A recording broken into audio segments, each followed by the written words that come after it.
guerra del fin del mundo. Parte 1, capítulo 2. Cuando la sequía de 1877, en los meses de hambruna y epidemias que mataron a la mitad de hombres y animales de la región, el consejero ya no peregrinaba solo, sino acompañado, o mejor dicho, seguido. Él parecía apenas darse cuenta de la estela humana que prolongaba sus huellas. Por hombres y mujeres que algunos tocados en el alma por sus consejos, otros por curiosidad o simplemente inercia, abandonaban lo que tenían para ir tras él. Unos lo escoltaban un trecho de camino. Algunos pocos parecían estar a su lado siempre. Pese a la sequía, él seguía andando, aunque los campos estuvieran ahora sembrados de osamentas de res que picoteaban los buitres y los recibieran poblados semivacíos. Que a lo largo de 1877 dejara de llover, se secaran los ríos y aparecieran en las caatingas innumerables caravanas de retirantes que, llevando en carromatos o sobre los hombros las miserables pertenencias, deambulaban en busca de agua y de sustento, no fue tal vez lo más terrible de ese año terrible, sino tal vez los bandoleros y las cobras que erupcionaron los sertones del norte. Siempre había habido gentes que entraban a las haciendas a robar ganado, se tiroteaban con las campangas de los terratenientes y saqueaban aldeas apartadas y a las que periódicamente venían a perseguir las volantes de la policía. Pero, con el hambre, las cuadrillas de bandoleros se multiplicaron como los panes y pescados bíblicos. Caían voraces y homicidas en los pueblos ya diezmados por la catástrofe para apoderarse de los últimos comestibles, de enseres y vestimentas y reventar a tiros a los moradores que se atrevían a enfrentárseles. Pero al consejero nunca lo ofendieron de palabra u obra. Se cruzaban con él en las veredas del desierto, entre los cactos y las piedras bajo un cielo de plomo, o en la intricada caatinga donde se habían marchitado los matorrales y los troncos comenzaban a cuartearse. Los cangancieros, 10, 20 hombres armados con todos los instrumentos capaces de cortar, punzar, perforar, arrancar, vean al hombre flaco de hábito morado que paseaba por ellos un segundo, con sus acostumbradas indiferencias, sus ojos helados y obsesivos, y proseguía haciendo las cosas que solía hacer: orar, meditar, andar, aconsejar. Los peregrinos palidecían al ver a los hombres del cangajo y se apiñaban alrededor del consejero como pollos en torno a la gallina. Los bandoleros, comprobando su extrema pobreza, seguían de largo, pero, a veces, se detenían al reconocer al santo cuyas profecías habían llegado a sus oídos. No lo interrumpían si estaba orando, esperaban que se dignara verlos. Él les hablaba al fin con esa voz cavernosa que sabía encontrar los atajos del corazón. Les decía cosas que podían entender, verdades en las que podían creer. Que esta calamidad era sin duda el primero de los anuncios de la llegada del anticristo y de los daños que precederían la resurrección de los muertos y el juicio final. Que si querían salvar el alma, debían prepararse para las contiendas que se librarían cuando los demonios del anticristo, que sería el perro mismo venido a la tierra a reclutar prosélitos, invadieran como mancha de fuego los sertores. Igual que los vaqueros, los peones, los libertos y los esclavos, los cangaceiros reflexionaban. Y algunos de ellos, el cortado Pajeú, el enorme Pedrao y hasta el más sanguinario de todos, Joao Satán, se arrepentían de sus crímenes, se convertían al bien y lo seguían. Y como los bandoleros, lo respetaron las serpientes de cascabel que asombrosamente y por millares brotaron en los campos a raíz de la sequía. Largas, resbaladizas, triangulares, contorsionantes, abandonaban sus guaridas y ellas también se retiraban, como los hombres, y en su fuga mataban niños, terneros, cabras y no vacilaban en ingresar a pleno día a los poblados en pos de sustento. Eran tan numerosas que no había cuanes bastantes para acabar con ellas, y no fue raro ver, en esa época trastornada, serpientes que se comían a esa ave de rapiña, en vez de como antaño, ver a la cuan levantando el vuelo con su presa en el pico. Los sertaneros debieron andar día y noche con palos y machetes, y hubo retirantes que llegaron a matar 100 crótalos en un solo día. Pero el consejero no dejó de dormir en el suelo, donde lo sorprendiera la noche. Una tarde, que oyó a sus acompañantes hablando de serpientes, les explicó que no era la primera vez que sucedía. Cuando los hijos de Israel regresaban de Egipto a su país y se quejaban de las penalidades del desierto, el Padre les envió un castigo, una plaga de ofidios. Intercedió Moisés y el Padre le ordenó fabricar una serpiente de bronce, a la que bastaba mirar para curarse de la mordedura. ¿Debían hacer ellos lo mismo? No, pues los milagros no se repetían, pero seguramente el Padre vería con buenos ojos que llevaran, como detente, la cara de su hijo. Una mujer de Montesanto, María Cuadrado, cargó desde entonces en una urna un pedazo de tela con la imagen del Buen Jesús, pintada por un muchacho de Pombal que, por piadoso, se había ganado el nombre de Beatito. El gesto debió complacer al padre, pues ninguno de los peregrinos fue mordido. Y también respetaron al consejero las epidemias que a consecuencia de la sequía y el hambre se encarnizaron en los meses y años siguientes contra los que habían conseguido sobrevivir. Las mujeres abortaban a poco de ser embarazadas, los niños perdían los dientes y el pelo, y los adultos de pronto comenzaban a escupir y a defecar sangre, se hinchaban de tumores o llegaban con sarpullidos que los hacían revolcarse contra los cascajos como perros sarnosos. El hombre filiforme seguía peregrinando entre la pestilencia y mortandad, imperturbable y vulnerable, como un bajel de avesado piloto que navega hacia un buen puesto sorteando tempestades. ¿A qué puerto se dirigía el consejero tras ese peregrinar incesante? Nadie se lo preguntaba, ni él lo decía, ni probablemente lo sabía. Iba ahora rodeado por decenas de seguidores que lo habían abandonado todo para consagrarse al espíritu. Durante los meses de la sequía, el consejero y sus discípulos trabajaron sin tregua dando sepultura a los muertos de inanición, peste o angustia que encontraban a la vera de los caminos, cadáveres corruptos y comidos por las bestias y aún por humanos. Fabricaban cajones y cavaban fosas para los hermanos y hermanas. Eran una variopinta colectividad donde se mezclaban razas, lugares, oficios.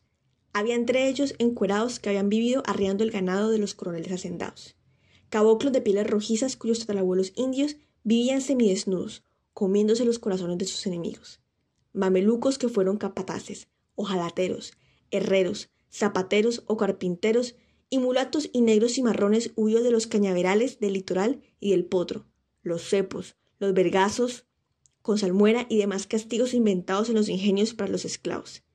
Y había las mujeres, viejas y jóvenes, sanas o tullidas, que eran siempre las primeras en conmoverse cuando el consejero durante el alto nocturno les hablaba del pecado, de las vilezas del can o de la bondad de la Virgen.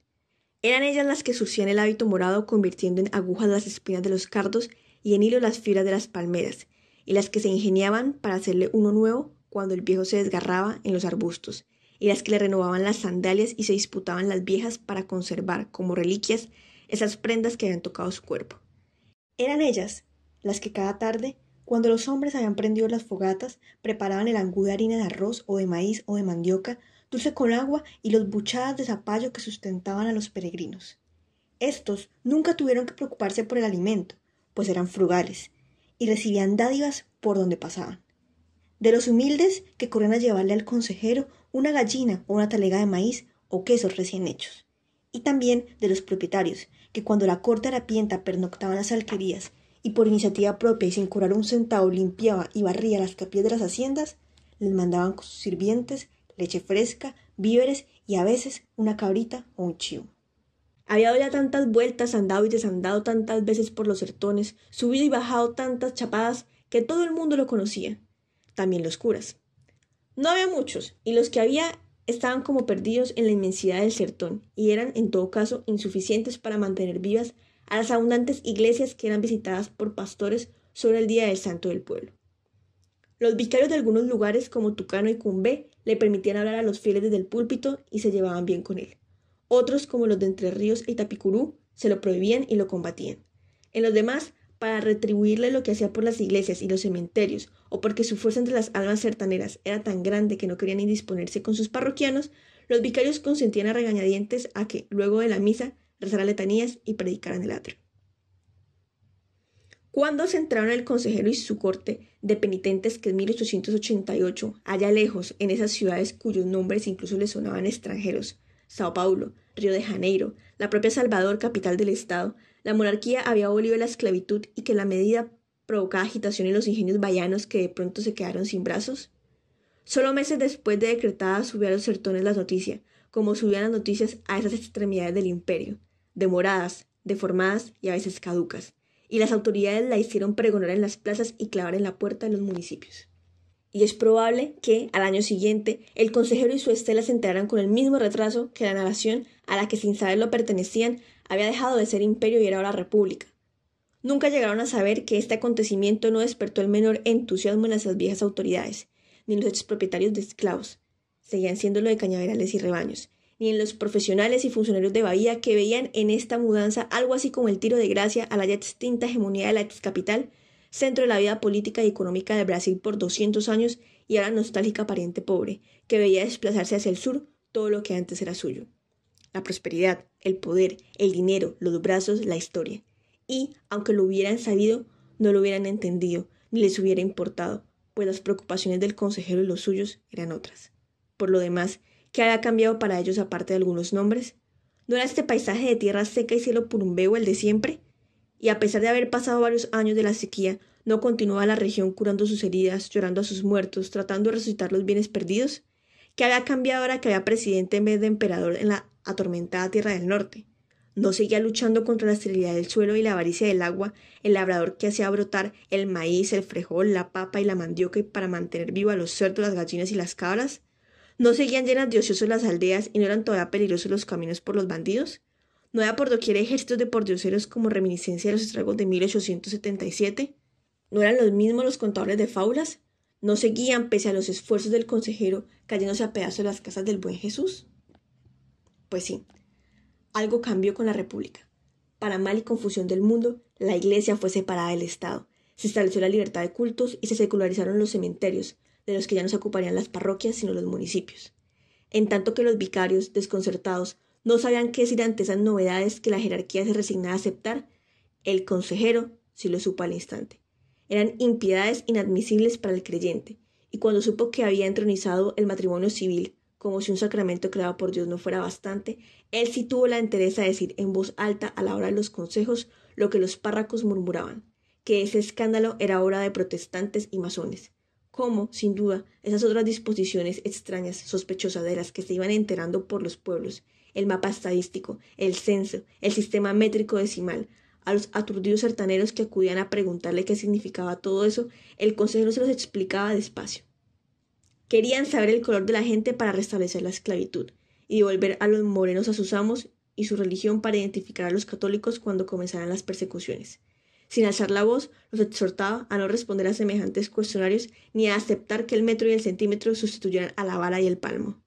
Una mañana de 1893, al entrar a Natúa, el consejero y los peregrinos oyeron un zumbido de avispas embravecidas que subía al cielo desde la plaza matriz, donde los hombres y mujeres se habían congregado para leer o escuchar leer unos edictos recién colados en las tablas.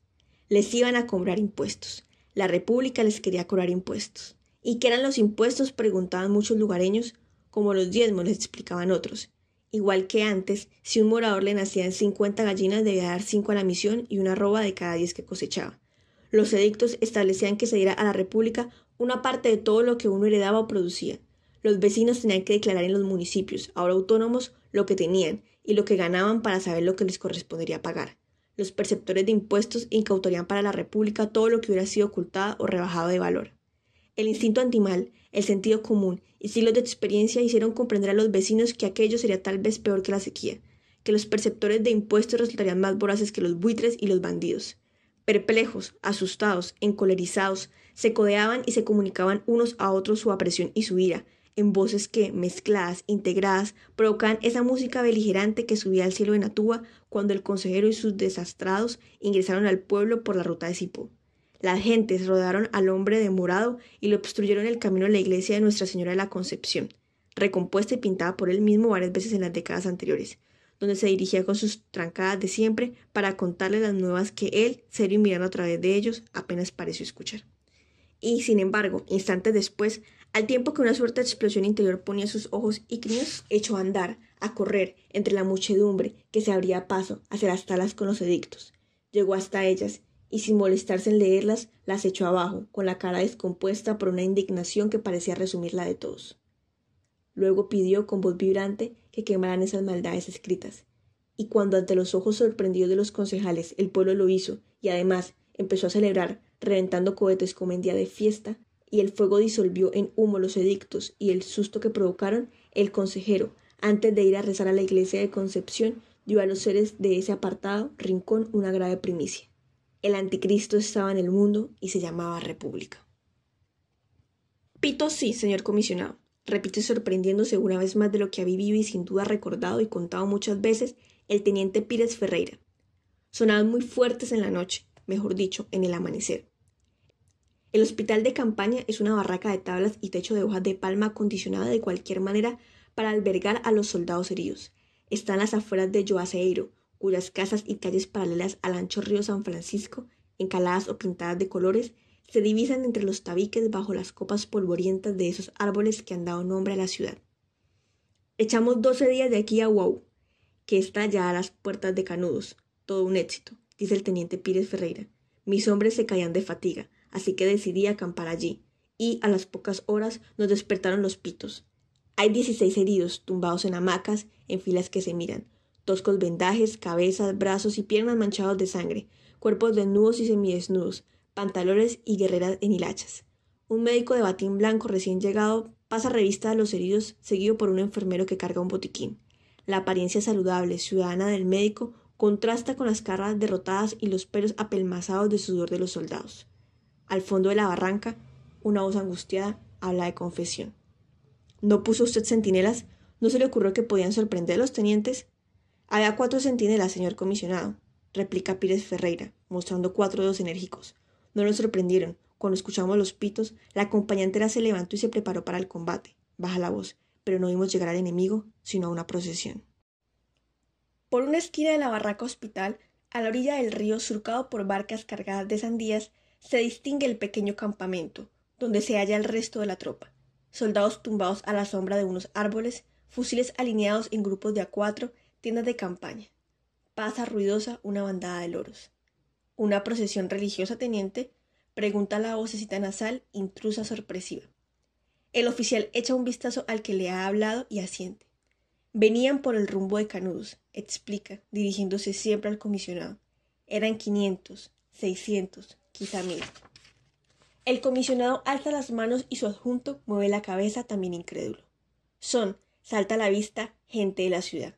Han llegado a Juazeiro esa misma mañana en el tren de Salvador y están aún aturdidos y magullados por el traqueteo, incómodos en sus sacones de anchas mangas, en los bolsudos pantalones y botas que ya se han ensuciado, acalorados, seguramente disgustados de estar allí, rodeados de carne herida, de pestilencia y de tener que investigar una derrota. Mientras hablan con el teniente Pires Ferreira, van de hamaca en hamaca, y el comisionado, hombre adusto, se inclina a veces a dar una palmada a los heridos. Él solo escucha lo que dice el teniente, pero su adjunto toma notas, igual que el otro recién llegado, el de la vocecita resfriada, el que estornuda con frecuencia. 500. ¿1000? Dice el comisionado con sarcasmo. La denuncia del barón de Cañabrava llegó a mi despacho y la conozco, teniente. Los invasores de Canudos, incluidas las mujeres y criaturas, fueron 200. El barón debe saberlo, es el dueño de la hacienda. Eran 1000, miles, murmura el herido de la hamaca más próxima, un mulato de piel clara y pelos crespos con el hombro vendado. Se lo juro, señor. El teniente Pires Ferreira lo hace callar con un movimiento tan brusco que roza la pierna del herido que tiene a su espalda y el hombre ruge de dolor.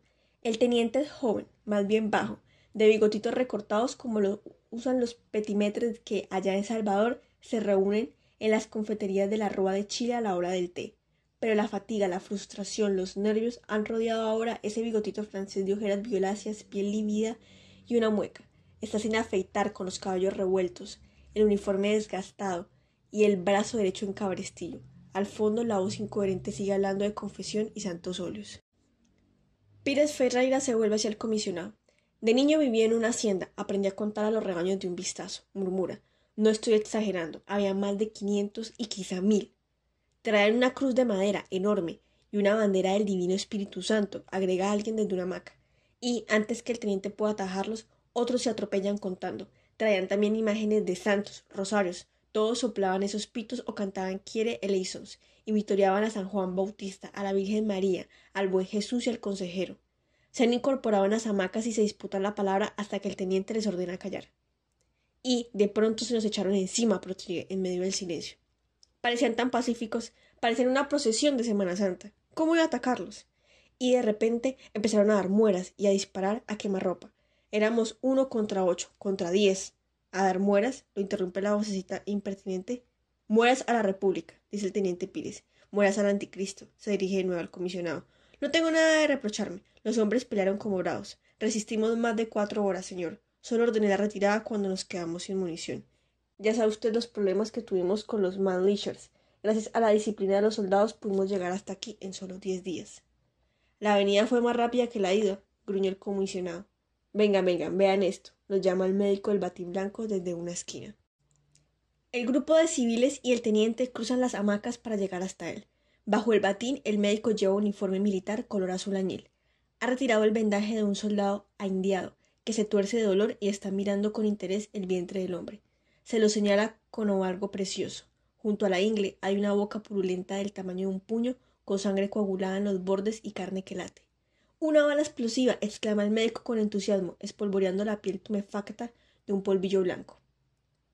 Al penetrar en el cuerpo, estalla como el shrapnel. Destruye los tejidos y provoca este orificio. Solo lo había visto en los manuales del ejército inglés. ¿Cómo es posible que esos pobres diablos dispongan de armas tan modernas? Ni el ejército brasileño las tiene. «¿Lo ve, señor comisionado?», dice el teniente Pires Ferreira, con aire triunfante. Estaban armados hasta los dientes. Tenían fusiles, carabinas, espingardas, machetes, puñales, porras. En cambio, nuestros malnichers se atoraban y... Pero el que delira sobre la confesión y los santos solo sabrá de gritos y habla de imágenes sagradas, de la bandera del divino, de los pitos. No parece herido, está amarrado a una estaca, con el uniforme mejor conservado que el del teniente. Cuando ve acercarse al médico, el grupo de civiles les implora, con ojos llorosos. «Confesión, señores, se lo pido, se lo pido». ¿Es el médico de su compañía, el doctor Antonio Alves de Santos?, pregunta el médico del batín. «¿Por qué lo tiene usted amarrado?». «Ha intentado matarse, señor», balbucea Pires Ferreira. Se disparó un tiro y, de milagro, alcancé a desviarle la mano. Está así desde el combate en Uaúa. No sabía qué hacer con él. En vez de ser una ayuda, se convirtió en un problema. Sobre todo durante la retirada. «Apártense, señores», dice el médico del batín. «Déjenme solo con él. Yo lo calmaré». Cuando el teniente y los civiles le obedecen, vuelve a oírse la vocecita nasal, inquisitiva, perentoria, del hombre que ha interrumpido varias veces las explicaciones. «¿Cuántos muertos y heridos en total, teniente? En su compañía y entre los bandidos». 10 muertos y 16 heridos entre mis hombres», responde Pires Ferreira con gesto impaciente. «El enemigo tuvo un centenar de bajas por lo menos. Todo eso está en el informe que les he entregado, señor». «No soy de la comisión, sino del jornal de noticias de Bahía», dice el hombre. Es distinto a los funcionarios y el médico del batín blanco con los que ha venido, joven, miope, con anteojos espesos. No toma notas con un lápiz, sino con una pluma de ganso. Viste un pantalón descosido, una casaca blancuzca, una gorrita con visera y toda su ropa resulta postiza, equivocada en su figura sin garbo. Sostiene un tablero en el que hay varias hojas de papel y moja la pluma de ganso en un tintero, prendido en la manga de su casaca cuya tapa es un corcho de botella. Su aspecto es casi el de un espantapájaros. «He viajado 600 kilómetros solo para hacer estas preguntas, teniente Pires Ferreira», dice y estornuda. Joao Grande nació cerca del mar, en un ingenio del Reconcavo, cuyo dueño, el caballero Adalberto de Bumicio, era gran aficionado a los caballos. Se preciaba de tener los alazanes más gruesos y las yeguas de tobillos más finos de Bahía, y de haber logrado estos especímenes sin necesidad de sementales ingleses, mediante sabios apareamientos que él mismo vigilaba.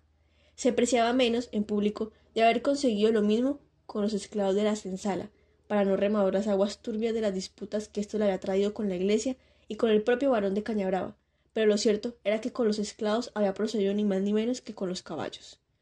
Su proceder era dictado por el ojo y la inspiración. Consistía en seleccionar a las negritas más ágiles y mejor formadas y en amancebarlas con los negros que por su armonía de rasgos y nitidez de color él llamaba más puros. Las mejores parejas recibían alimentación especial y privilegios de trabajo a fin de que estuvieran en condiciones de fecundar muchas veces. El capellán, los misioneros y la jerarquía de Salvador habían amonestado repetidas veces al caballero por barajar de este modo a los negros, haciéndolos vivir en bestialidad, pero en vez de poner fin a esas prácticas, las reprimendas solo las hicieron más discretas. Joao Grande fue el resultado de una de esas combinaciones que llevaba a cabo ese hacendado de gustos perfeccionistas. En su caso, sin duda, nació un magnífico producto. El niño tenía unos ojos muy vivos y unos dientes que, cuando reía, llenaban de luz su cara redonda, de color azulado parejo. Era rollizo, gracioso, juguetón, y su madre, una bella mujer que paría cada 9 meses, imaginó para él un futuro excepcional. No se equivocó.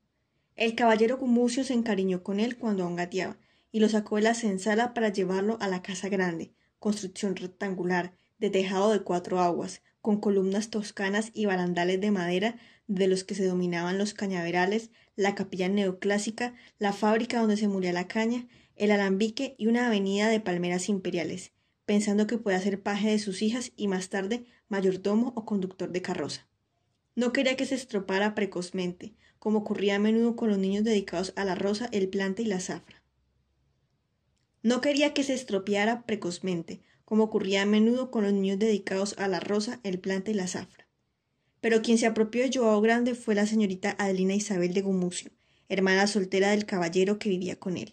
Era delgadita, menuda, con una naricilla que parecía estar olisqueando los olores feos del mundo, y dedicaba el tiempo a tejer cufías, mantones, a bordar manteles, colchas y blusas o a preparar dulces quehaceres para los que estaba dotada. Pero la mayoría de las veces los bollos con crema, las tortas de almendra, los merengues con chocolate, los mazapanes esponjosos que hacían las delicias de sus sobrinos, de su cuñada y su hermano, ella ni los probaba. La señorita Adelina quedó prendada de Joao Grande desde el día que lo vio trepándose al depósito del agua.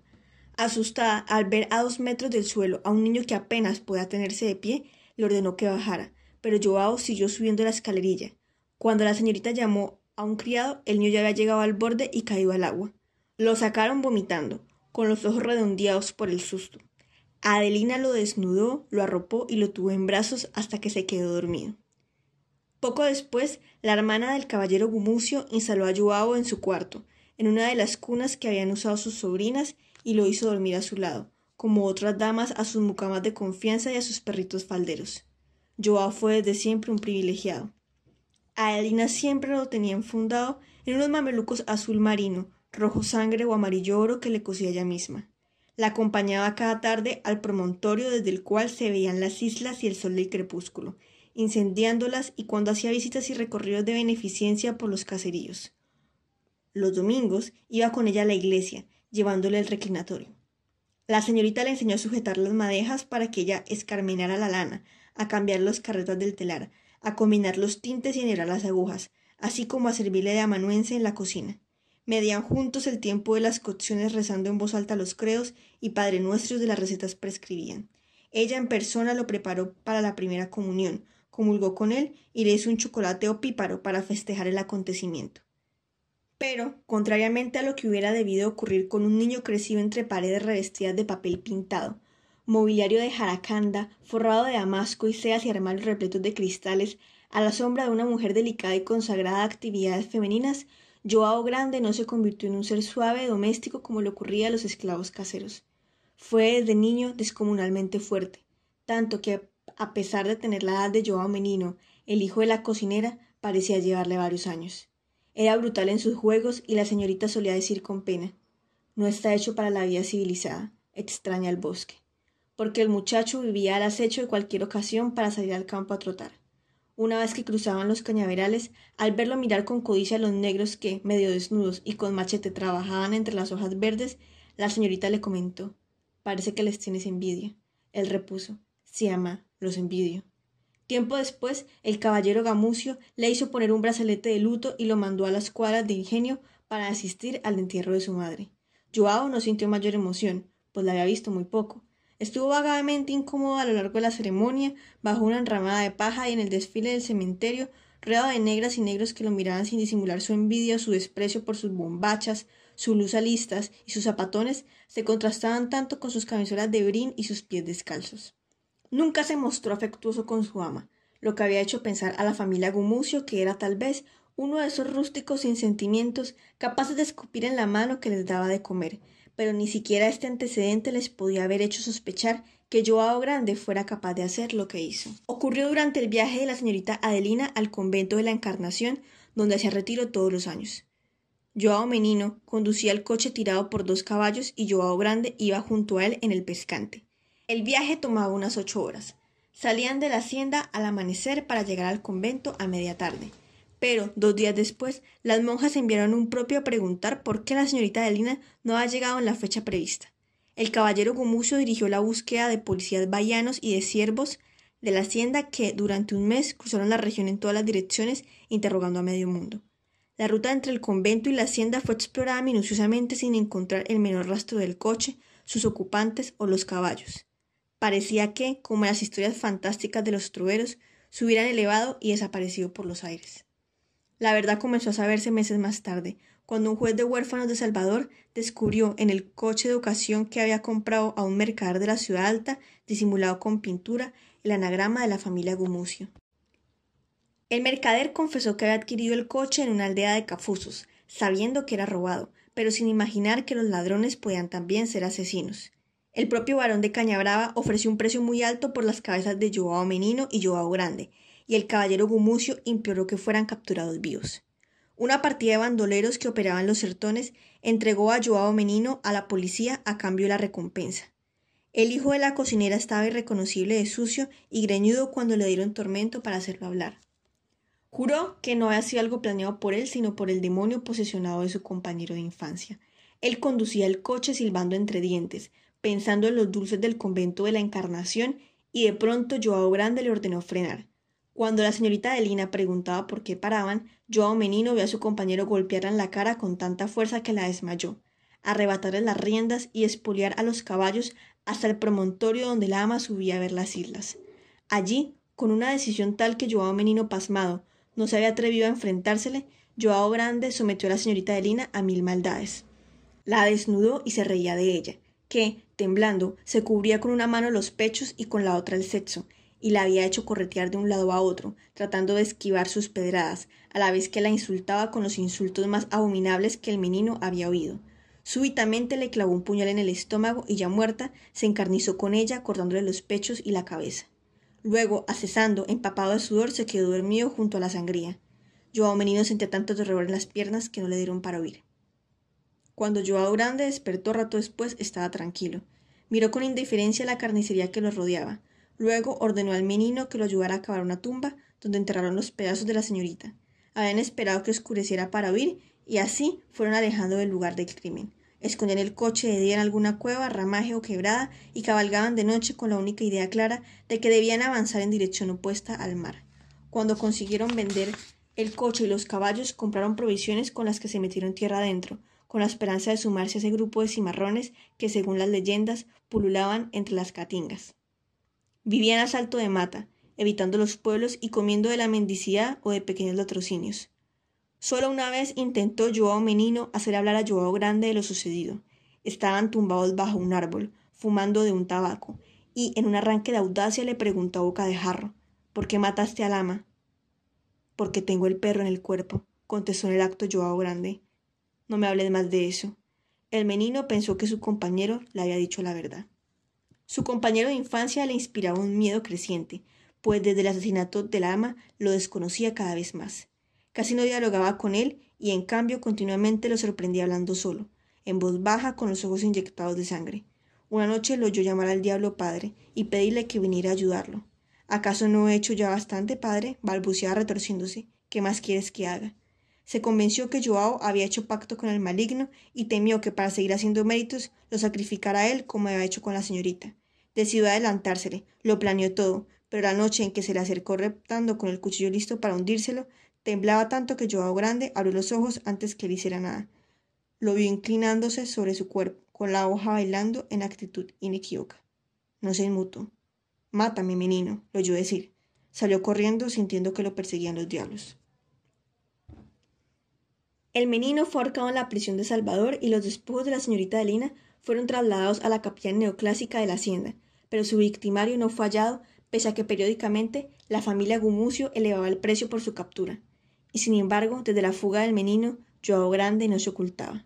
Gigantesco, semidesnudo, miserable, comiendo lo que caía en sus trampas o sus manos cogían de los árboles, andaba por los caminos como un alma en pena.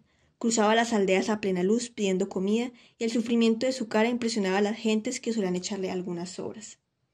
Un día encontró en una encrucijada de senderos, en las afueras de Pombal, a un puñado de gente que escuchaban las palabras que les decía un hombre magro, envuelto en una túnica morada, cuyos cabellos le barrían los hombros y cuyos ojos parecían brasas. Hablaba del diablo, precisamente al que llamaba Lucifer, perro, Can y Belcebú, de las catástrofes y crímenes que causaban el mundo y de lo que debían hacer los hombres que querían salvarse. Su voz era persuasiva, llegaba al alma sin pasar por la cabeza, e incluso, a un ser abrumado por la confusión como él, le parecía un bálsamo que suturaba viejas y atroces heridas. Inmóvil, sin pestañear, Joao Grande lo estuvo escuchando, conmovido hasta los huesos por lo que oía y por la música con que venía dicho lo que oía. La figura del santo se le velaba a ratos por las lágrimas que acudían a sus ojos. Cuando el hombre reanudó su camino, se puso a seguirlo a distancia, como un animal tímido. Un contrabandista y un médico fueron las personas que llegaron a conocer más a Galileo Gal en la ciudad de San Salvador de Bahía de Todos los Santos, llamada simplemente Bahía o Salvador, y las primeras en explicarle el país, aunque ninguna de ellas hubiera compartido las opiniones sobre el Brasil que el revolucionario vertía en sus cartas a Lenticelles de la Revolte, frecuentes en esa época. La primera, escrita la semana del naufragio, hablaba de Bahía, calidoscopio donde un hombre con noción de la historia ve coexistir las lacras que han envilecido las distintas etapas de la humanidad. La carta se refería a la esclavitud, que, aunque abolida, existía de facto, pues para no morirse de hambre, muchos negros libertos habían vuelto a implorar a sus amos que los recibieran. Estos solo contrataban, por salarios ruines, a los brazos útiles, de modo que las calles de Bahía, en palabras de Gal, hierven de ancianos, enfermos y miserables que mendigan o roban, y de prostitutas que recuerdan Alejandría y Argel, los puertos más degradados del planeta. La segunda carta, de 2 meses más tarde, sobre el contubernio del oscurantismo y la explotación, describía el desfile dominical de las familias pudientes, dirigiéndose a oír misa a la iglesia de Nuestra Señora de la Concepción de la Playa, con sirvientes que cargaban reclinatorios, velas, misales y sombrillas para que el sol no dañara las mejillas de las damas. Estas, decía Gal, como los funcionarios ingleses de las colonias, han hecho de la blancura un paradigma, la quinta esencia de la belleza. Pero el frenólogo explicó a sus camaradas de Lyon en un artículo posterior que, pese a los prejuicios, los descendientes de portugueses, indios y africanos se habían mezclado bastante en esta tierra y producido una abigarrada variedad de mestizos, mulatos, mamelucos, cafusos, caboclos, curibocas. Y añadía, vale decir, otros tantos desafíos para la ciencia. Estos tipos de humanos y los europeos varados por una u otra razón en sus orillas daban a Bahía una atmósfera cosmopolita y variopinta. Fue entre esos extranjeros que Galileo Gal, entonces apenas chapurreaba portugués, tuvo su primer conocido. Vivió al principio en el Hotel des Entragers en Campo Grande, pero luego que trabó relación con el viejo Jan van Rietveld, este le cedió un desván con un catre y una mesa en los altos de la librería Catilina, donde vivía, y le consiguió clases particulares de francés e inglés para que se costeara la comida. Van Rietveld era de origen holandés, nació en Olinda y había traficado en cacao, sedas, especies, tabaco, alcohol y armas entre Europa, África y América desde los 14 años, sin haber ido a la cárcel ni una vez. No era rico por culpa de sus asociados, mercaderes, armadores, capitanes de barco, que le habían robado buena parte de sus tráficos. Gal estaba convencido que los bandidos, grandes criminales o simples rastilleros luchaban también contra el enemigo, el Estado, y aunque a ciegas, roían los cimientos de la propiedad. Esto facilitó su amistad con el ex-bribón, pues estaba retirado de sus fechorías. Era soltero, pero había vivido con una muchacha de ojos árabes 30 años menor que él, de sangre egipcia o marroquí, de la que se había prendado en Marsella. Se la trajo a Bahía y le puso una quinta en la ciudad alta, que devoró gastando una fortuna para hacerla feliz. A la vuelta de uno de sus viajes encontró que la bella había volado, después de rematar todo lo que la casa contenía, llevándose la pequeña caja fuerte en la que Van Rietveld escondía algo de oro y unas piedras preciosas. Refirió a Gal estos detalles mientras caminaban frente al muelle, viendo el mar y los veleros, pasando del inglés al francés y al portugués en un tono negligente que el revolucionario apreció. Jan ahora vivía de una renta que, según él, le permitiría beber y comer hasta su muerte, a condición de que ésta no tardase. El holandés, hombre inculto pero curioso, escuchaba con deferencia las teorías de Galileo sobre la libertad y las formas del cráneo como síntoma de la conducta, aunque se permitía disentir cuando el escocés le aseguraba que el amor de la pareja era una tara y germen de infelicidad. La quinta carta de Gal al Lenticelles de la Revolte fue sobre la superstición, es decir, la iglesia del señor Bonfim, que los romeros tenían cuajada de exvotos con piernas, manos, brazos, cabezas, pechos y ojos de madera y de cristal que pedían o agradecían milagros. La sexta sobre el advenimiento de la República, que en la aristocrática Bahía había significado solo el cambio de algunos nombres. En la siguiente homenajeaba a 4 mulatos, los sastres Lucas Dantas, Luis Gonzaga de las Vírgenes, Juan de Dios y Manuel Faustino, que, un siglo atrás, inspirados por la Revolución Francesa, se conjuraron para destruir la monarquía y establecer una sociedad igualitaria de negros, pardos y blancos. Jan van Rietveld llevó a Galileo a la placita donde los artesanos fueron ahorcados y descuartizados, y sorprendido, lo vio depositar allí algunas flores. Entre los estantes de la librería Catilina, conoció Galileo Gal un día al doctor José Bautista de Sá Oliveira, médico ya anciano, autor de un libro que le había interesado, Craneometría comparada de las especies humanas de Bahía desde el punto de vista evolucionista y médico-legal. El anciano, que había estado en Italia y conoció a Cesare Lombroso, cuyas teorías lo sedujeron, quedó feliz de tener por lo menos un lector para ese libro que había publicado con su dinero y que sus colegas consideraban extravagante. Sorprendido por los conocimientos médicos de Gall, aunque siempre desconcertado y a menudo escandalizado con sus opiniones, el doctor Oliveira encontró un interlocutor con el escocés, con quien pasaba a veces horas discutiendo fogosamente sobre el psiquismo de la persona criminal, la herencia biológica o la universidad, institución de la que Gall despotricaba, considerándola irresponsable de la división entre el trabajo físico y el intelectual y causante por eso de peores desigualdades sociales que la aristocracia y la plutocracia. El doctor Oliveira recibía a Gall en su consultorio y alguna vez le encargaba una sangría o una purga. Aunque lo frecuentaban y quizá estimaban, ni Van Rieseck ni el doctor Oliveira tenían la impresión de conocer realmente a ese hombre de cabellos y barbita rojiza, mal vestido de negro, que pese a sus ideas parecía llevar una vida sosegada. Dormir esa tarde, dar lecciones de idiomas por las casas, caminar incansablemente por la ciudad o permanecer en su desván leyendo y escribiendo. A veces desaparecía por varias semanas sin dar aviso y al reaparecer se enteraban que había hecho largos viajes por el Brasil en las condiciones más precarias. Nunca les hablaba de su pasado ni de sus planes, y como cuando lo interrogaban sobre estos asuntos les respondía vaguedades, ambos se conformaron con aceptarlo tal como era o parecía ser.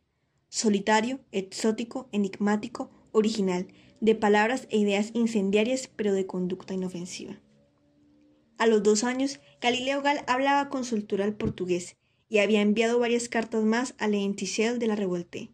La octava sobre los castigos corporales que había visto impartir a los siervos en patios y calles de la ciudad, y la novena sobre los instrumentos de tortura usados en tiempos de la esclavitud: el potro, el cepo, el collar de cadenas o gargaleira, las bolas de metal y los infantes, anillos que trituraban los pulgares. La 10ª sobre el pelourinho, patíbulo de la ciudad donde aún se azotaban a los infractores de la ley. Gall los llamaba hermanos, con un chicote de cuero crudo que se ofrecía en los almacenes con un sobrenombre marino, el bacalao. Recorría tanto de día y de noche los vericuetos de Salvador que se lo hubiera podido tomar por un enamorado de la ciudad, pero Galileo Gall no se interesaba en la belleza de Bahía, sino en el espectáculo que nunca había dejado de sublevarlo, la injusticia. Aquí, explicaba en sus cartas a León, a diferencia de Europa, no hay barrios residenciales. Las casuchas de los miserables colindan con los palacios de azulejos de los propietarios de ingenios y las calles están atestadas, desde la sequía de hace 3 lustros que empujó hasta aquí millares de refugiados de las tierras altas, con niños que parecen viejos y viejos que parecen niños, y mujeres que son palos de escoba y entre los cuales un científico puede identificar todas las variantes del mal físico, desde las benignas hasta las atroces, la fiebre biliosa, el beriberi, la anasarca, la disenteria y la viruela. Cualquier revolucionario que sienta vacilar sus convicciones sobre la gran revolución, decía una de sus cartas, debería echar un vistazo a lo que yo veo en Salvador. Entonces lo dudaría.